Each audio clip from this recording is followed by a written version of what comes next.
So, last class we have discussed about excavation and the major hazard or risk with respect to excavation in terms of safety is primarily cave-ins and the fatality with related to cave-ins. So, we have discussed different forms of excavation, like for example bulk excavation or trenches, and we have discussed all the safety precautions with regard to the same. So, in continuation, now let us discuss some of the other hazards. So, in a way we call it as a confined space. Confined space is a major hazard when, especially when you are doing a very narrow excavation or maybe in terms of tunnels. Confined spaces are a real big hazard. So, we will discuss about confined spaces first and then the different hazards in regard to tunneling excavation. Okay. So, we will talk about different types of tunnel excavation and also on micro tunneling also we will discuss. Okay. So, now let us discuss what is a confined space.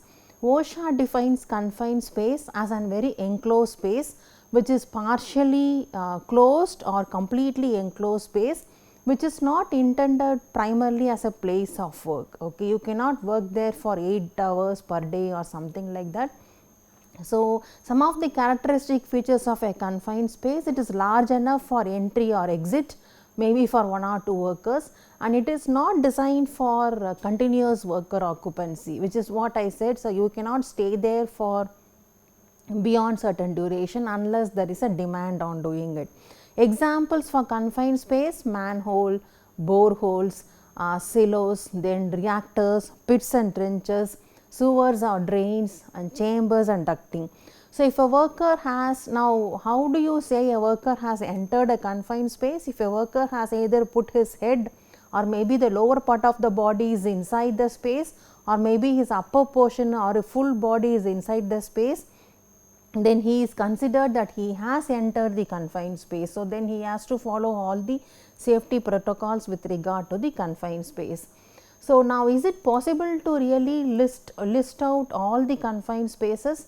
Generally, it is not possible to list out all the confined spaces, because some places are termed confined only during construction or maybe during fabrication or during modification and so on. It is not a complete confined space altogether. So, confined spaces should have certain of these characteristics, then it is called confined space, and once it is termed as confined space, then all the safety protocols of the confined spaces has to follow. What are the typical hazards in confined space? You may have flammable atmosphere, you may have explosive atmosphere, there may be toxic substances which may be like dangerous or poisonous gases in the form of gas, vapor or fumes likely to be present.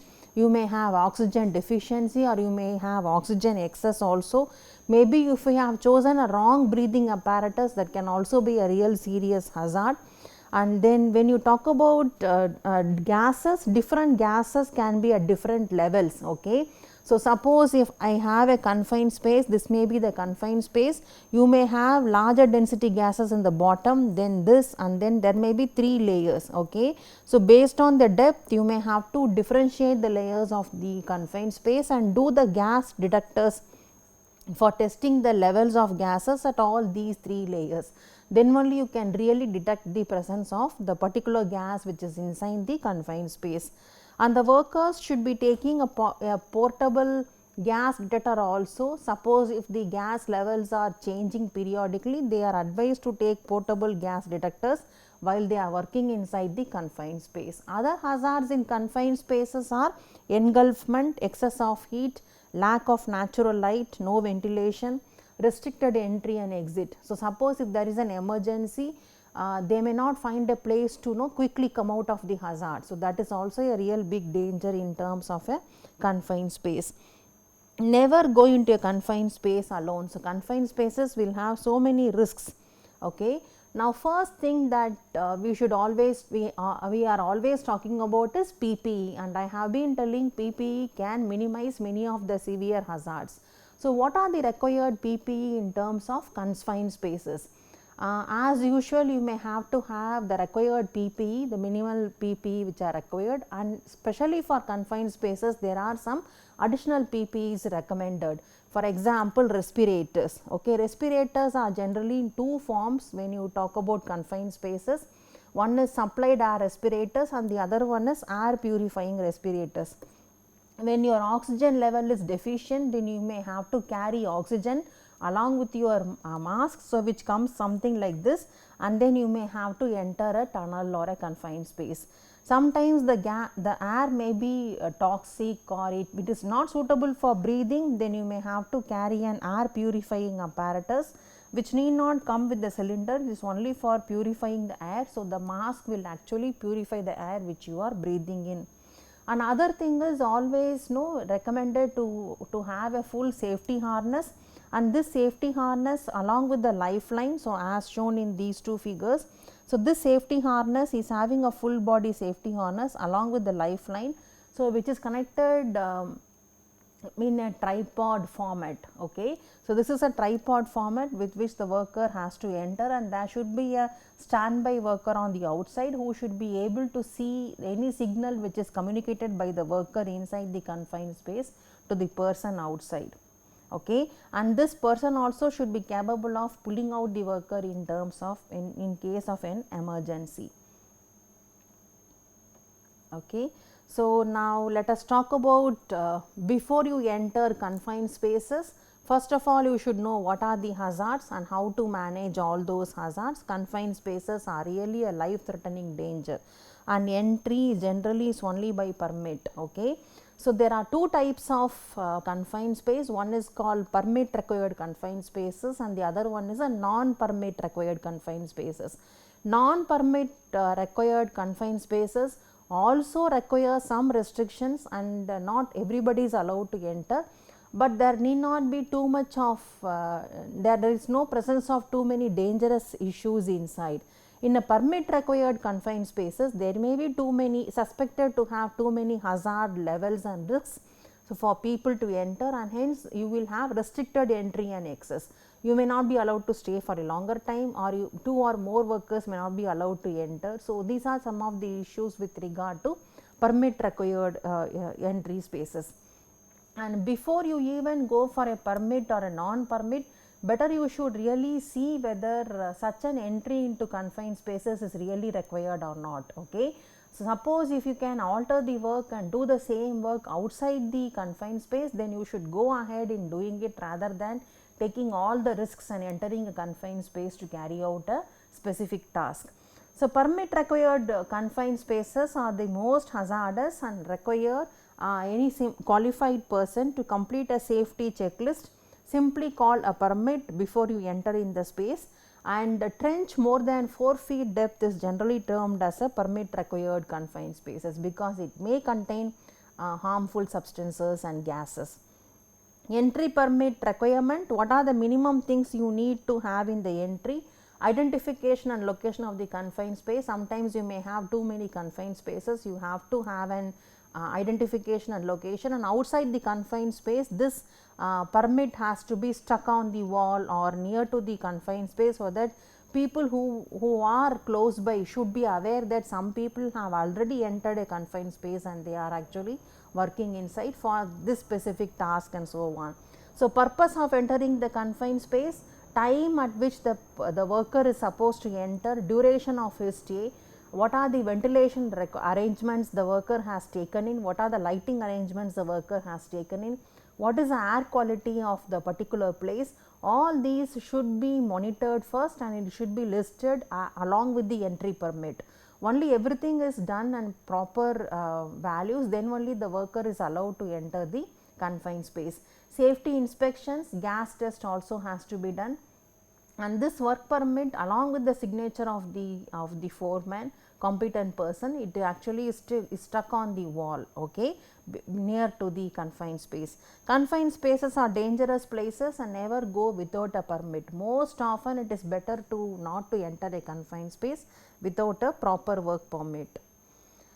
Before entering the confined spaces, some of the issues: number one, isolation. So, if possible, disconnect and properly lock off the power supply and all other issues, and the machinery or the part which you are going to work has to be really isolated, so that you are actually preventing all the hazards in the confined space entering into your work area. So, disconnect and properly lock off the power supply of all machinery and equipment that could cause hazards in a confined space, and blank off pipeline service lines which can also cause hazards. So, try to isolate the portion of the area which you want to work in simpler way, that is what it is. Okay. And try to take effective steps to prevent ingress or inrush to the confined space of hazardous gas, vapor, dust, fume, etc. Cleaning and cooling before entry: ensure that no sludge or other deposits will give off hazardous gas, vapor, dust or fume during the course of work. If the steam cleaning is used, then sufficient time should be given for cooling of the whole chamber before you enter into the confined space. When the size of the entrance is too narrow, then you should also have a proper airline breathing apparatus, and that also should be carried along with you. And when you are taking an air breathing apparatus, you should also know that it can restrict the passage or movement of the workers. Provision of ventilation: increase the number of openings to improve the ventilation. Mechanical ventilation may be necessary in many of the places to ensure adequate supply of fresh air, and do not use oxygen to freshen up the air, because this may have a risk of explosion also. Testing of the air should be free from toxic and flammable gases, and if there is no deficiency in oxygen, then the air is fit to breathe. So, you should be testing the air quality properly, and the testing also should be carried out by a competent person using a suitable gas detector, because the type of gas detectors also is very critical, because you are detecting the atmospheric condition based on the detector, which should be properly and accurately calibrated. Further precaution: better to carry an air monitoring device, which is a portable device, as and when required, should be taken along with the workers, and who should be able to know the air quality when they are inside the confined space. Provision of special tools and lighting: non-sparking tools and specially protected lighting systems are essential, and where flammable or potential explosive atmospheres are likely to be present. So, before entering the confined space, again some more additional instructions. Number one is emergency plan. You should have a proper emergency evacuation plan. Again, these emergency evacuation plan also should be properly designed by the competent person, and should be formally workable and so on. Those all evaluation policies also has to be cross checked before entering a confined space. And sufficient supply of approved breathing apparatus, vessels containing oxygen or air, then safety harness and audio visual alarm, etc., should all be properly ensured. Okay. And the people outside the confined space should also be able to hear some of the signals which is given from the workers who have entered the confined space. So, everything should be properly planned in advance before entering the confined space. Apart from that, emergency services or procedures like fire services, first aid, all should be available at a close vicinity before a worker has entered a confined space. Communications: and the workers who have entered who are ready for entering a confined space should know when there is an emergency, what is a way to communicate to the workers, standby workers who are outside the confined space, and how to raise an alarm, how to give audio signals, or how to communicate through some means or the other, which is pre-planned and well in place between the people who are outside the confined space and the workers who have entered the confined space. Shutdown: in case of emergency which has already happened, what is the way to shut down and what all has to be shut down, all these should be planned in advance before entering a confined space. Liaison and rescue: so when the work is being carried out, okay, so as shown here, so in a confined space there should be another standby worker. You can see the standby worker as seen in this photo should be assigned to station outside the confined space to maintain the communication. So, there is a worker who is entered the confined space and there is a worker who is outside, and both these workers should have all the PPEs including safety harnesses to rescue the worker who has entered. So, this rescue personnel should be properly trained in rescue, physically fit to and readily available to carry out any rescue operations and rescuing the worker in case of any emergency. And there are 6 types of all these rescue practices: opening less than 24 or opening greater than 24. Okay, it can be side portal, it can be top portal, or it can be bottom portal. Accordingly, you will have rescue devices set in place. Okay. And the rescue generally is called tripod rescue. It is of 3 categories. Number 1 is self rescue, the next one is non-entry rescue, and the third one is entry rescue. Self rescue is the worker who has entered the confined space, he himself would be able to come out of the confined space in case of any danger. That is primarily called self rescue. Non-entry rescue is the standby worker will try to help or assist the worker who has entered the confined space, but he will not enter into the confined space. So, without entry he will try to rescue the worker who is inside the hazard. Third one is entry rescue. In this case, the standby worker has to enter the confined space to rescue the worker who is inside the confined space. Again, there are so many types of rescuing. Okay, you can have blanket rescue, you can have full through legs, you can trap the worker and push him out. Okay, like this there are so many options of rescuing the worker. All these instructions and training should be given to the worker before the entry to the confined space happens. The primary operation where this confined space is predominant, we will just look at tunneling construction. Okay, because these days metro constructions are really popular, and let us now discuss a little on the hazards with regard to tunneling operation. Tunnel is generally not linked to metro or a railway project. Tunnel is primarily an underground passage, and it can be anywhere. It can be through a mountain or beneath the city or under a waterway. It can be in any form, and it may be for pedestrians, cyclists, or road traffic, motor vehicles, railway traffic, or for a canal. And some tunnels are constructed primarily for carrying water also, or for sewers or other hydroelectric purposes, or maybe even for telecommunication cables and so on. Okay. The choice of tunnel, again it depends on geological conditions, hydrological conditions, cross section, length of the tunnel, all these matters. Okay. Limits of surface disturbance and how you want to put up the equipment and so on. Accordingly, the choice of tunneling happens. Now, if you broadly see, there are several types of tunneling construction methods. Number 1 is cut and cover method. We will discuss about drilling and blasting, and also on TBM method of excavation and immersed tube tunnels. These are the 4 types I am going to show here. In cut and cover, there are simple, I made the process into simpler 4 steps, okay, as given in literature. Number 1, first you have to put the sheet piles or diaphragm walls. So, these are the sheet piles, okay, and diaphragm walls and or pipe walls, so are installed to support the excavation.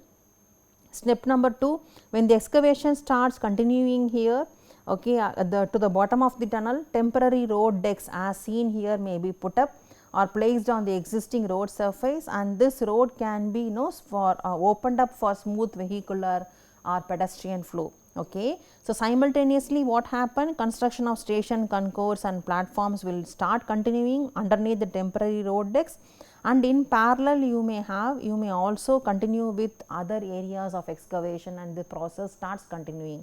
Once the road surface is reinstated and after the construction of the station concourse and platform is fully completed, you can do the backfilling and make the permanent road, so that the normal road is actually made available. This is primarily called cut and cover method. Primarily you are cutting and covering and then allowing the movement of tunneling construction to happen. The next is drilling and blasting. Even today this is a very popular method, but once the advent of TBM has been launched, drilling and blasting is not done very frequently in almost all tunnels. So, before the launch of TBM, drilling and blasting was one of the method when you want to build up a tunneling. So, before the advent of TBM, this was the only economical way of excavating long tunnels where any type of material inside the soil strata was visible, even including hard rock, and digging is not possible. Okay. So, here again there are 4 simpler steps. Drill the holes in the tunnel, okay, put proper holes and then start installing the explosives. So, keep the explosives like this and detonate the explosives. So, it starts blasting and all the debris and the soil spoil, you actually take it up through dump trucks and it is all transported away. Number 4th step is install and support the proper tunnel with tunnel lining, and you are ready for the next blast to happen, and keep moving with the tunnel construction progress. The next is TBM. TBM is nothing but tunnel boring machine. So, it works underground with less noise, dust, vibration, and TBM is generally preoccupied with all the equipments and setups. So, you need not have an additional setup for transporting and doing anything, because it can do the whole operation with the machine on its own, and disruption and minimize the impact of the community and traffic. So, it is highly efficient compared to other methods due to several work procedures that can occur simultaneously. It itself can cut, okay, and take off all the mud outside and deposit it in an other place, and it can also have concrete precast segments with which it forms a tunnel lining also is generally placed with the TBM itself. Okay. Now, what are the 4 steps here also? So, primarily you have to put a launching shaft and a retrieval shaft. So, shaft is nothing but the first initial excavation you do vertically down, so that the TBM can be placed. Okay. So, you have to have 2 locations, launching and retrieval shaft. Then second step is assemble the TBM in the launching shaft. Okay. So, like this the TBM setup is done. Okay, you bring parts from different parts of the world and assemble and keep it ready in that place. The third step, start cutting and excavating the tunnel, okay, as it is seen here, and it starts moving ahead. So, this excavation of tunnel is happening without any disturbance to any of the buildings or any adjoining structures which is above the tunneling, and the TBM starts moving and arrives at the receiving shaft, and then it is dismantled for transportation. Okay. If it has to continue, then it keeps on continuing like this. So, recently this is a very famous method of tunneling construction. The next one is immersed tube tunnels, wherein you have to do a tunnel, placing of a tunnel inside or under the seabed or inside a water body. Okay. That is the main issue here. So, typically a immersed tunnel is made up of sinking precast concrete boxes.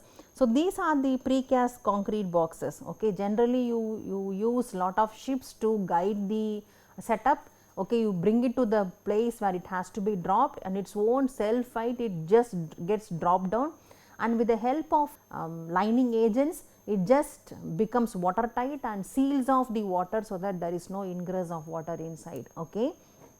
So, first step you have to do trench dredging, and first you clear off the soil below. You can use any equipments like for example your clamshells or drag line. Okay, anything is used. This is primarily a clamshell, and you start immersing the tube units. Okay, with the help of lay barge, you first fix the directions and set up this, and then you place all the precast box units together, and along with the sealants it starts getting watertight sealed, and then you can start backfilling the earth over it, so that it is ready as a tunnel.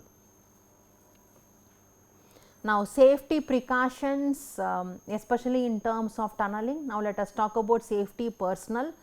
There are primarily 2 safety personnel. One is a competent person, another one is a certified worker. Competent person, we call it as a competent foreman. So, this foreman should be able to execute all the operations inside the tunnel or a shaft very safely. Shafts are the vertical excavation which we do, and tunnel is primarily the horizontal excavation which we do. Okay. So, whether it is inside a shaft or inside a tunnel, the competent foreman should be able to execute the job very safely. In larger jobs, the responsibilities and functions in the respect of safety arrangements may be delegated to an independent, qualified and a competent supervisor. Safety committee shall also be appointed when there are 100 or more workers are employed in tunneling operation, and this committee has to meet once in 15 days to discuss all the safety problems in the site work. Okay. Certified workers, and these workers are specially trained for to take care of themselves in terms of even self rescue and so on, and when there is any accident or something, they should be also trained to report the same accident to the site supervisors. Okay. And any incident, what all has to be informed, okay, and how to take care of themselves in case of any hazard approaching the tunnel. So, all these workers are generally trained well in advance, and they are primarily called certified workers. The next issue when you are entering a tunnel is you should have a proper first aid arrangement. A first aid arrangement has to be kept for any injured worker, so it should be maintained in every work site, and it should be available for emergency. Okay. At a quick reach, it has to be reaching to the injured worker. Depending on magnitude of the work, the availability of ambulance also should be available at a very short notice shall be there, and at least one experienced first aid attendant should be there, and who can take care of these injured workers. Okay. It is recommended generally the workers, foreman, supervisor also should know how to deal with first aid methods to avoid any serious impact onto any of the accident which happened inside. Stretchers, other equipment necessary to remove the injured workers also should be available, and when there are more than 50 person working in a shift, artificial respiration arrangements also should be provided, and PPE, all the person who are entering the tunnel should wear a proper PPE. Okay. Now, next comes sanitation and drinking water. So, sanitation facilities shall be provided close by. Now, it depends on the length of the tunnel, okay, whether at what interval you want to keep the closets. Okay. So, dry closets or water closets or closet cars can be provided in the tunnel, okay, at the scale of 1 unit for every 50 men in the shift, okay, unless it is practically impossible. Closets shall be regularly cleaned, and they should be effectively cleaned. Disinfectants also should be provided.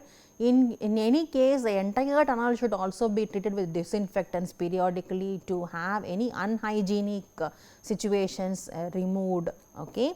Next, drinking water. So, at least 5 liters per person employed in a shift. Drinking water facility should be given in the tunnel, and especially when you are inside a very long tunnels, and it should be stored in a clean container with a tight fitting lid. And material handling.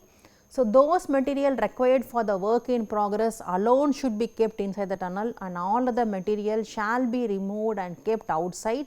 Okay. Even if there is sufficient space, still all the other material which are not required for the work progress should be all kept outside. Okay. And the workers should be able to have clear space free of any obstacles to escape in case of any mishap which happens inside the tunnel. Especially when you are having flammable liquids or something which is required, should not be stored inside a tunnel, and it should be under the supervision of a qualified person. All the combustible material including rubbish should be continuously removed from such areas. Okay. And spills of flammable liquids all shall be cleared up immediately. Containers of all the flammable liquid shall be tightly capped and closed. So, all sources of ignition shall be prohibited in areas where flammable liquids are stored, handled and processed. Fire extinguishers and fire buckets also should be provided in case of all these hazardous materials are present. Next is communication facilities. Communication can be in different formats. Number one is telephone system and the warning signals. Telephone, it shall be provided to ensure a positive and a quick method of communication. So, between all control locations and portal of the tunnels, and when you are longer than 500 meters, and for shafts when it is longer than 50 meters in depth. Warning signals. So, irrespective of length and the bends in the tunnel, you should have a proper arrangement for transmitting and communicating any message you want to give to the people outside. It can be electrically operated bells, or it can be a walkie talkie. So, whatever form you can still you should be able to communicate to the people outside. So, up to 100 meters length of the tunnel, only one of the system mentioned above shall be provided, and whereas when you have tunnel length which is more than 100 meters, at least 2 or more communication systems and warning systems should be in place. Okay. Red and green lights of adequate size, brightness and provided at suitable intervals on straight lengths, curves, crossover points, etc., to regulate the construction traffic.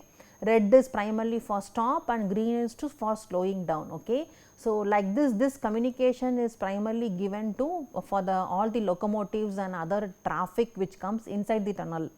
Communication systems shall be subject to daily checks whether it is properly serviced or whether it is properly maintained. So, otherwise service is required and it should be in place every day before the tunneling operation starts. The communication systems should be properly checked. Now, what about electrical installation and lighting?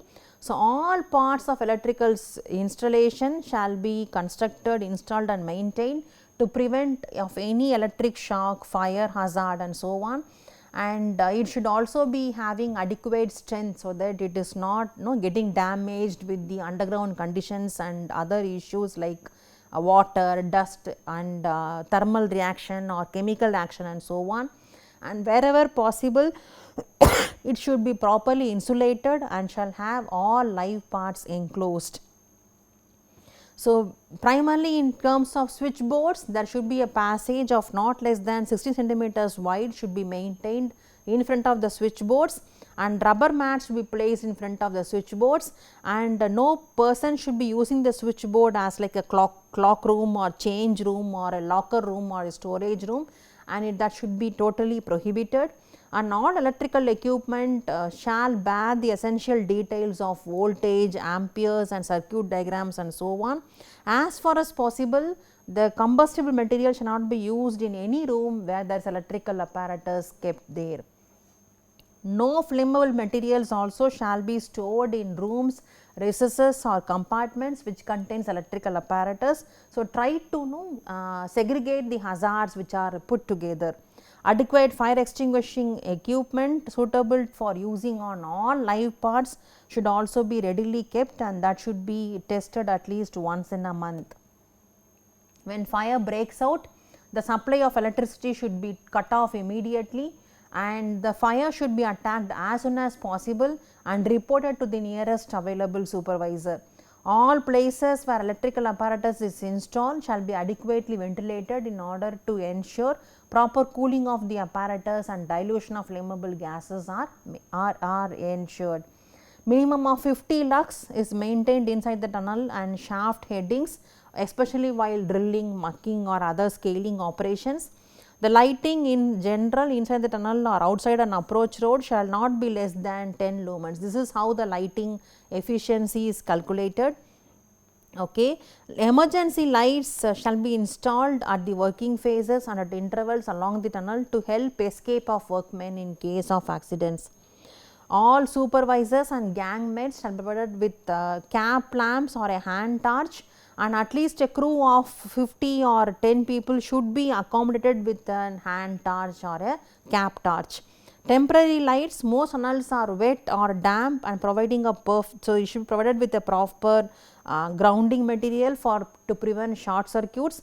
Electrocutions in tunnels are too frequent, so all switches located inside a tunnel should be properly grounded and earthed. Hand lamps should also be having a strong cover glass and transparent material, and it should also be of waterproof material. Communication inside a tunnel, notices and signs. So, there should be a very big notice board of 45 by 30 centimeters which shows about the unauthorized person entering electrical equipment rooms or maybe handling or interfering with electrical apparatus. A notice on the notice board of size 60 by 90 centimeters should be placed for directions in case of fire and directions to rescue of persons in contact with live conductors and for restoration of people suffering from electric shock. And also there should be sufficient signboards to notify in case of electrical accident or dangerous occurrences. Suitable warnings should be placed at most of the places where contact with proximity to electric equipments can cause danger. Telephone lines should always be placed in the opposite of electric side in the tunnels, and no blasting line shall preferably be laid within 3 meters of the light and the power line. All supervisors and electricians shall be adequately trained in the manual application of artificial respiration to persons suffering from electric shock and should be aware of the necessity to immediate and continued application. A board of instructions for artificial respiration shall also be hung at a visible place for so that people are aware of how to use the respirators. Now, let us discuss about shaft excavation. So, head frame. So, it shall be preferably of steel structure because it has to withstand the heavy load and with sufficient headroom and strong enough for possible overload and impact due to sudden drops. Hoisting equipment, this should be inspected at least once in a week and maintained. Suitable standby supply, power supply arrangement or alternate means of working on the hoist shall also be provided. A limit switch and a non-failing automatic brake shall be provided on the hoist to control the speed. There shall be a fencing around the shaft opening at least 90 centimeters high, and it shall comprise of at least 2 rail guards and a toe board 15 centimeters high to prevent material from falling into the shaft. Okay. And the gate provided there shall be closed except when used for entering or leaving the shaft or emptying the buckets, and the gate should preferably automatic so that by mistake you do not leave the gate open. Access through shafts, person shall not be lowered or raised in bucket used for mucking, and there should be a proper manned rider which should be available for accessing the people from entering the shaft and leaving the shaft. A reliable means of communication such as bells or whistles shall always be maintained between the bottom of the shaft and the surface, and telephone can also be used wherever possible. Any other code of signal used shall also be conspicuously exhibited near the workplace or entrance, okay, especially when you are doing on shaft excavation. Handling water. So, as and when you start excavating, you know water can be accumulating and it is a very serious hazard. So, study of boring data and geological formations has to be properly taken care of to have an indication of locations where water can be expected. Water inflow can be reduced or entirely it should be stopped by several means of water expulsion methods. Okay. In case of steady flow of water from the roof or side of the tunnel, the flow shall be deflected down the sides to sumps by metal sheets, and wherever possible you should have a permanent shielding of water entering into the shaft area. In case of steeply inclined tunnels, steps should be taken for quick exit in case of failure or haulage, and gutters and sumps shall be kept clean so that you are actually taking off the water and diverting the water accumulation.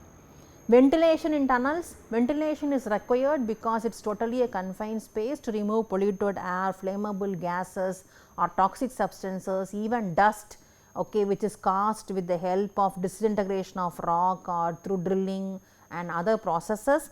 And sometimes you may also have exhaust gases because of equipment like locomotives, dump trucks and shovels etc. are actually entering in and leaving. Okay. So, ventilation is very critical in terms of tunneling.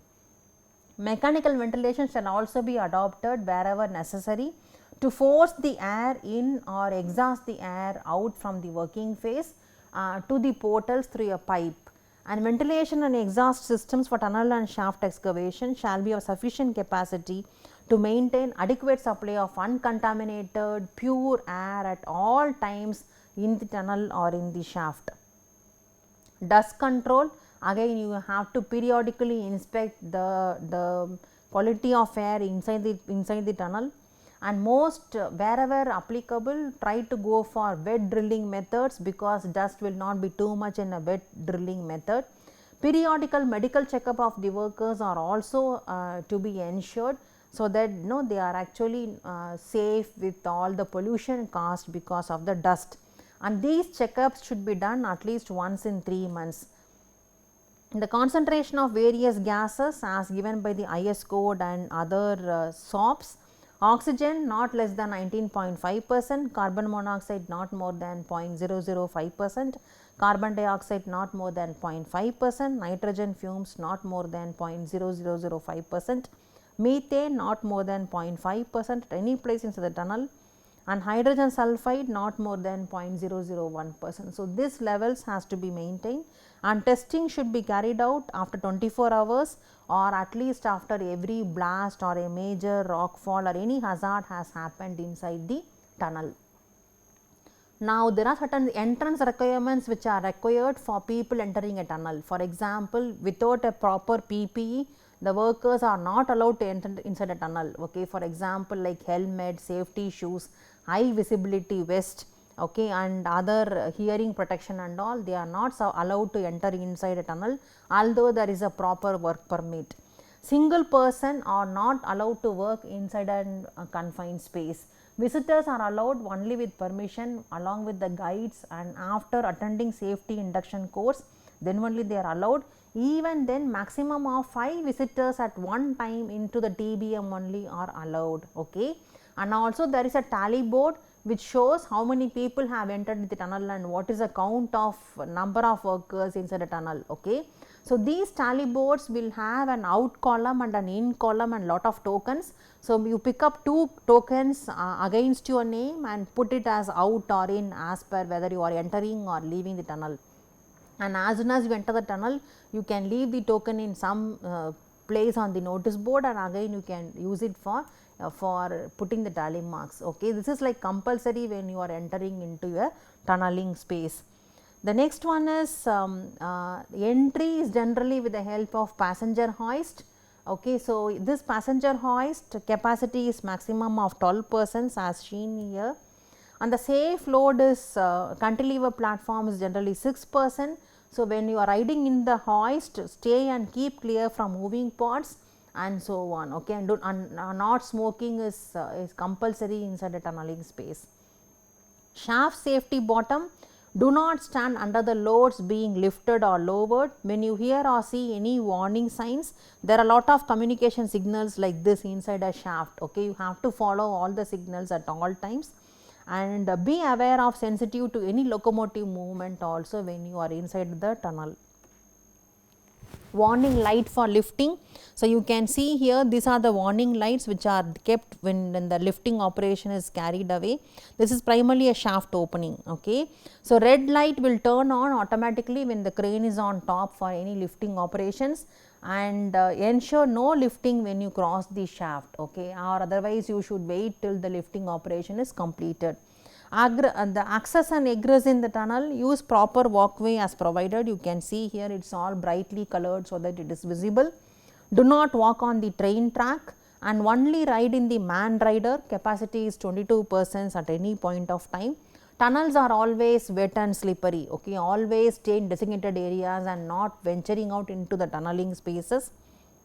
Be aware of material spills, okay, from wagons or conveyors. They all take off the material. Okay.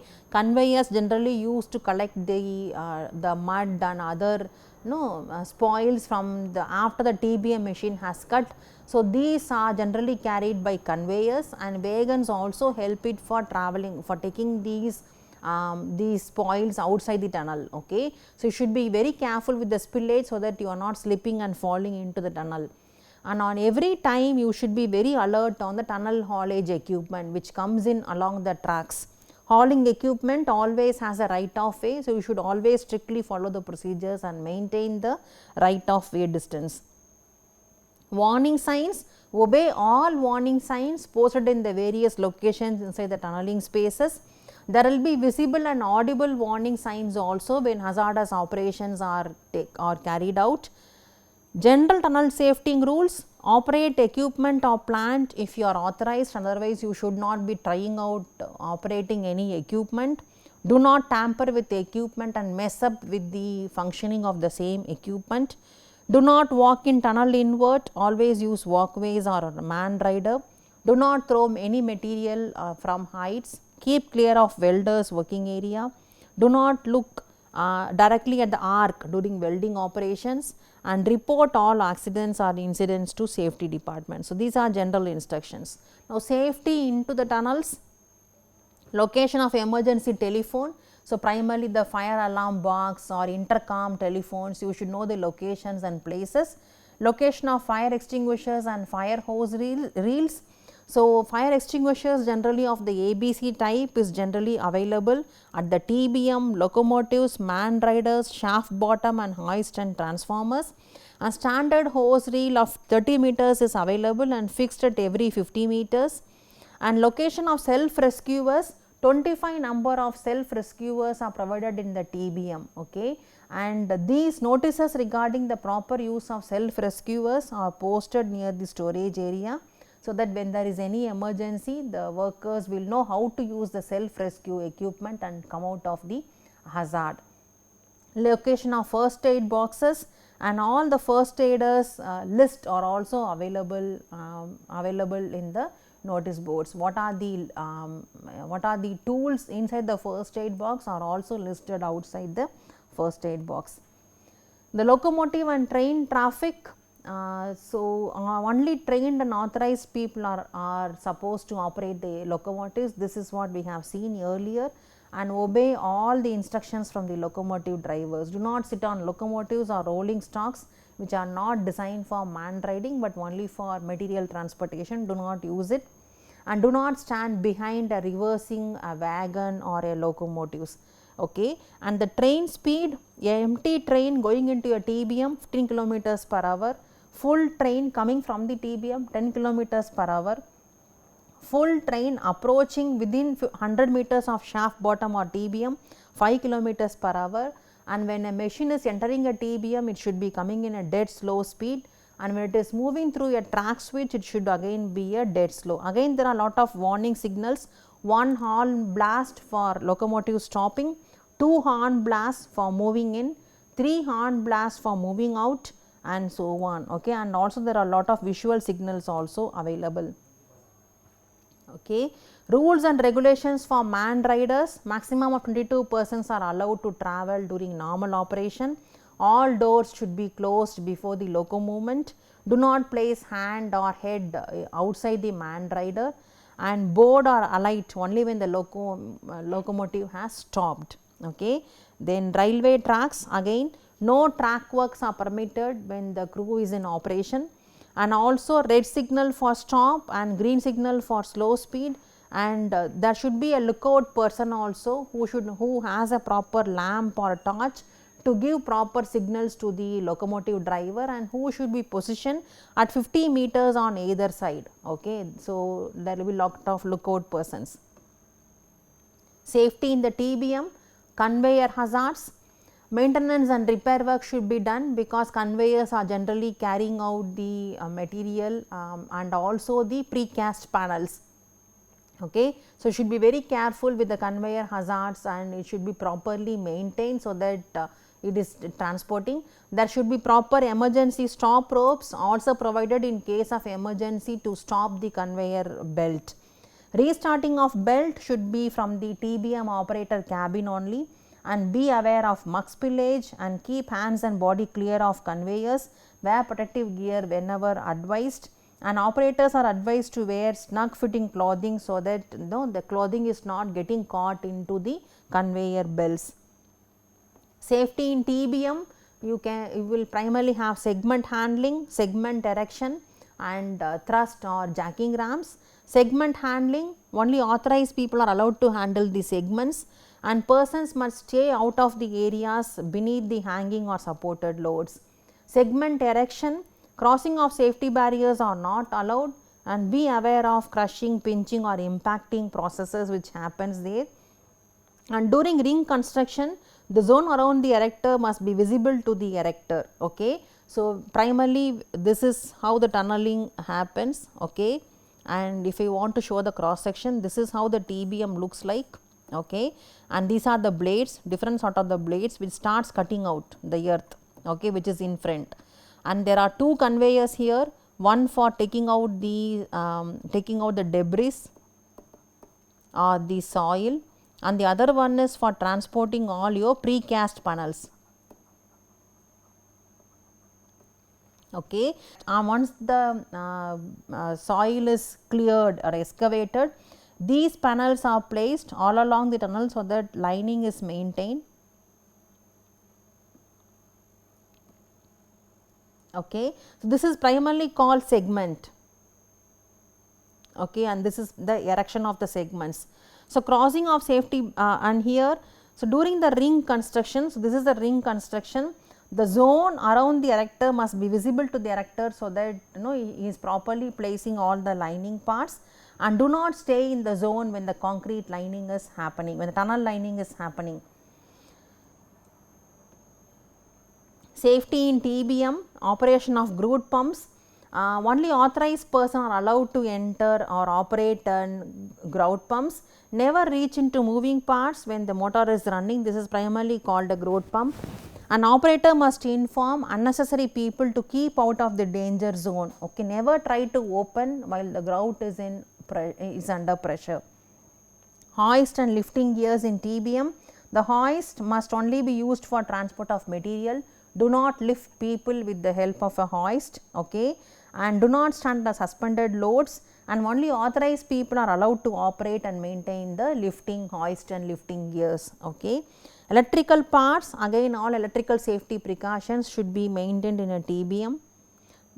Emergency in tunnels, types of emergency which you can foresee in a tunnel are ground collapse, failure of temporary or permanent support, flooding or leaking from utilities, gas releases, fires and explosion, oxygen deficiency, building or surface subsidence, accidents from moving part of the equipment, plant and power failures or collapse, electrical hazard.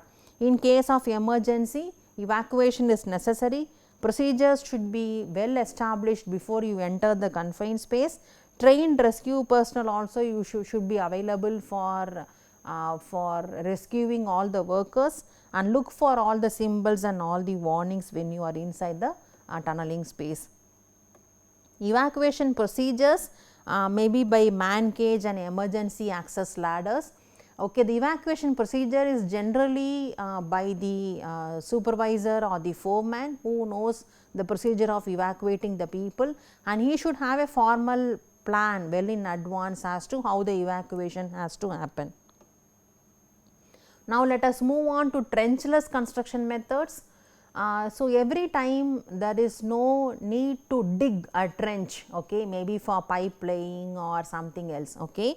So, even now there are a lot of trenchless construction methods which are available, wherein you have to dig open only a small launching shaft, put the micro tunneling boring machine, and then you can use pipe jacking for all your processes, and you can go ahead with laying of tunnels, small diameter tunnels. Okay. These trenchless construction methods are again of two categories. One is trenchless construction method, other one is trenchless rehabilitation method. Trenchless construction method always has a micro tunneling processes which we use with the help of MTBM, which is called micro tunnel boring machine, and along with the pipe jacks. Okay, pipe jacks are nothing but small diameter pipes, okay, which are all precast, and it starts fixing up and tunneling is completely done once you start cutting off the earth. The other method is trenchless rehabilitation methods. You primarily use it for pipe bursting or for pipe jetting processes, and when you want to repair a pipeline, okay, you need not cut the earth and then look for the pipe and take out the old pipe and then insert the new pipe.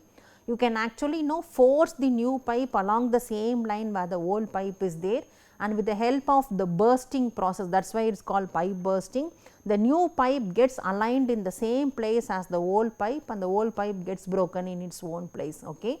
You generally do not remove the old pipe, the debris are generally inside the soil only. So, this is right now a very powerful approach wherein lot of construction or underground construction and rehabilitation works, primarily for smaller diameter or small depth of excavation, people prefer trenchless construction. Okay. So, there is also a saying, why to dig a trench when there is a trenchless operation available. So, this is primarily the MTBM and the way it is done. This is the launching shaft, this is a receiving shaft. Okay. And here compared to the TBM, there is no process of cutting the earth in a dry mechanism. Here water is sprayed, and as such the water gets mixed with the soil in front and it becomes sticky, and as a result the soil is cut. Okay, the process of cutting the earth itself is very different compared to TBM machines. Okay, and also they have smaller cutter blades here, but it cuts along with the water. So, there are two lines which enters in, one is for water and the other one is for the mixed water mixed with soil, okay, which is actually transported outside. Okay, and with the help of all the signals given from the top, there is a pipe jacks, these are all the pipes. Okay, and with the help of proper launching mechanism, these pipe shafts are fit in, and with the hydraulic pressure it starts getting moved, and as and when the tunneling operation is proceeded. Okay, and at the end of the receiving shaft, the MTBM machine is taken out. Okay, this is the general setup of a micro tunneling processes. Now, what are the safe procedure in a trenchless construction? All trenchless crossing of pipelines through roadways, highways, railways, all should be properly and identified, and there should be a proper permission also from the proper authorities before you start doing the trenchless work. Emergency preparedness, specific training of the workmen on the job are mandatory. All workmen should be provided with basic, mandatory and specific PPEs for doing out all these work, apart from ventilation, illumination and other requirements as per the environment. The sloping and shoring or any suitable technique for preventing collapse of soil also should be in place. The machines and the equipment used in this process shall be kept at a distance which is not less than the depth of the pit, and the pits are all hard barricaded, light reflecting tapes in order to prevent other obstructions entering into the construction processes. Ladder or any suitable device for escaping from the entry are all provided for entry and leaving the pits. Power supply also should be maintained, hand lamps also should be used inside, and voltage for the hand lamps shall be restricted to 24 volts, and all the equipments shall be properly earthed.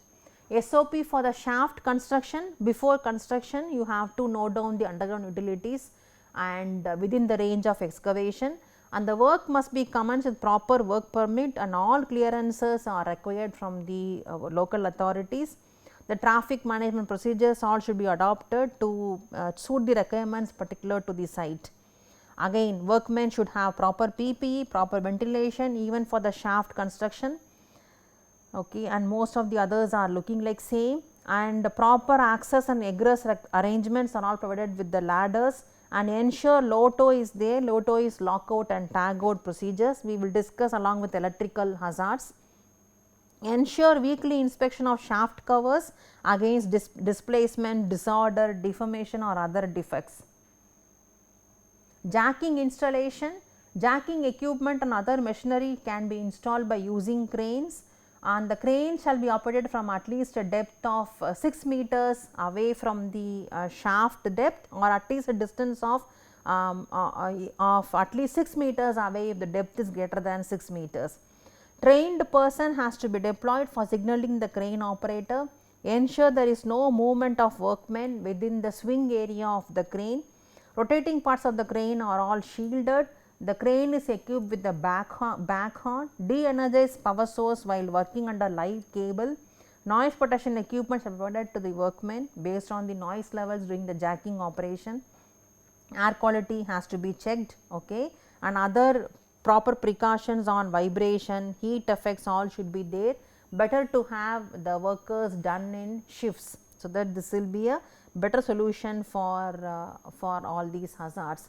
Recap on confined space: if you are required to work in a tank, a manhole, a well or a cold storage, culvert, pipeline or vault, tunnel and so on, then you are actually working in a confined space. Okay, you may have lack of oxygen or even high dosage of oxygen, toxic atmosphere, temperature extremes, fire and explosion, uncontrolled energy, collapse of solids or liquids. Like this, there are more hazards which may be available. Work safely in confined spaces: you should know about standby worker and also about the rescue operations, types of rescues also we have seen, and there should be a proper SCBA, which is nothing but self contained respiratory apparatus, alarm horn, everything should be there outside the confined space also. Testing the atmosphere is compulsory when you are entering a confined space, which also we have discussed.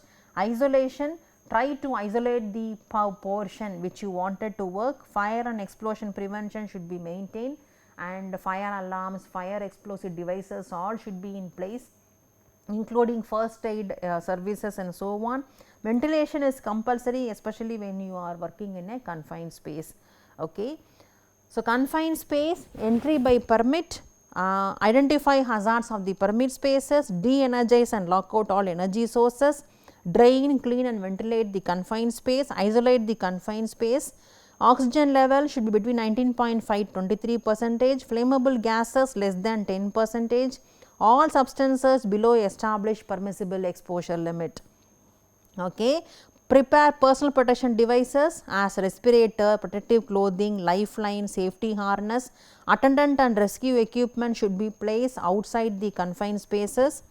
Review communication procedures and obtain an authorized permit. Okay. In a nutshell, we have discussed all of these things in this particular lecture, and I have taken this, I have prepared this complete lecture based on all these references. Okay. IS code on 4756, safety for tunneling, and more of OSHA material on quick card and fact sheets on permit required confined spaces in construction, crawl spaces and attics, construction pits and so on, and lot of safe operating procedures given from DMRC and L&T. Okay. Thank you. Bye.